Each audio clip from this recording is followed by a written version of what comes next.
बारिश में डूबेंगे कई शहर, गर्मी में तपेगी धरती, ठंड होगी ऐसी भयावह 7 दिन तक नहीं निकलेगा सूरज।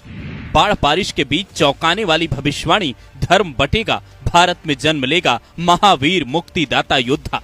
तीसरे विश्व युद्ध की तारीख आई, पुरी के पुराण से जापान की किताब तक चौंकाने वाली बातें सामने आई।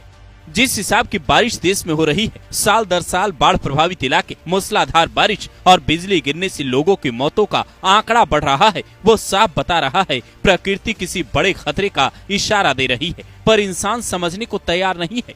यहाँ तक कि सैकड़ों साल पहले की गई भविष्यवाणियां भी अब लगता है कुछ हद तक सच साबित होती नजर आ रही है। पुरी की भविष्य मल्लिका पुराण हो या फिर जापान की भविष्यवाणी वाली किताब, हर किसी में दुनिया के खत्म होने की बात लिखी गई है, लेकिन उससे पहले क्या होगा, इसकी 5 भविष्यवाणियां बाबा वेंगा ने की थी।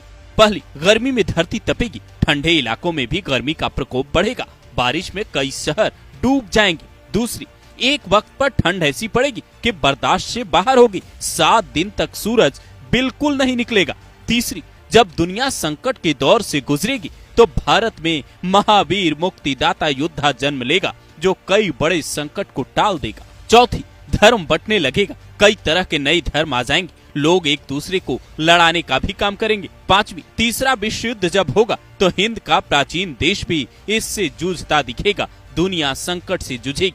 दुनिया भर के जो हालात फिलहाल बने हैं वो साफ इशारा कर रहे हैं कुछ ऐसा हो सकता है जिसकी कल्पना किसी को नहीं है। पर मौसम को लेकर जो बातें कही जा रही है, उस वक्त लोगों ने ऐसा सोचा नहीं था, पर मौसम के जानकार भी अब इन बातों को हल्के में नहीं ले रहे हैं, क्योंकि एक तरफ बाढ़ और बारिश ने उत्तराखंड से हिमाचल प्रदेश तक तबाही मचा रखी है, हरियाणा से पंजाब तक कई इलाके बाढ़ में डूबे हैं, असम से बंगाल तक बचाव कार्य चल रहा है, तो दूसरी तरफ मौसम के जानकार कई बड़े बदलावों से परेशान हैं। कई लोगों को ये चिंता सता रही है क्या ठंड के महीने में भी इस बार बारिश होती रहेगी, क्योंकि कई भविष्यवाणियां चौंकाने वाली हैं।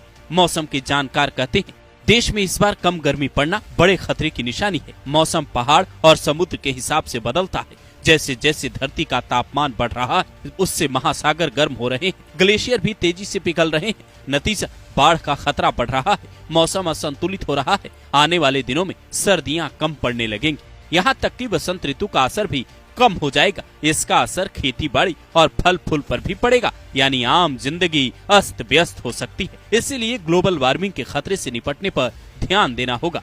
इंसानों को ये सोचना होगा प्रकृति को मिटाकर नहीं, बल्कि प्रकृति को साथ लेकर आगे चलना होगा। प्राकृतिक संसाधनों का दोहन नहीं, बल्कि उनका जरूरी उपयोग करना होगा, वरना पहाड़ों में जिस हिसाब से जंगल काटे जा रहे हैं, सड़कें बन रही हैं, वो विकास के नाम पर विनाश को जन्म दे रहा है। और इस बात से सिर्फ भारत नहीं, दुनिया भर के कई बड़े देश भी प्रभावित हैं। ऐसा कई पर्यावरणविद अब तक कह चुके हैं, जिसके जवाब में कई लोग ये पूछते हैं क्या उन क्षेत्रों का विकास नहीं होना चाहिए? क्या वहाँ रहने वाले लोगों को शहरीकरण का सुख लेने का हक नहीं है? तो सवाल ये भी उठता है कि क्या विकास के नाम पर इंसान विनाश को बुलावा दे रहा है?